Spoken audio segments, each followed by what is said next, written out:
Hi, welcome to Do It Yourself channel. Today I will show you how to change name of your photo or movie in Samsung Galaxy S22 Ultra. We can't do this through the gallery, so we will have to use another method. We'll go to the Samsung folders here, My Files application, and now we have our two photos, one screenshot and our photo that was taken. So we have to tap and hold, and now we have this hidden menu here. So we can choose more, and now we can rename our file.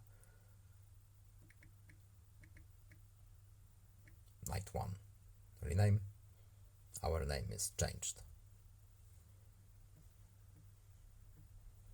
And that was it. I hope this video was helpful to you. Please leave a like and subscribe. Have a nice day and see you in the next video. Goodbye.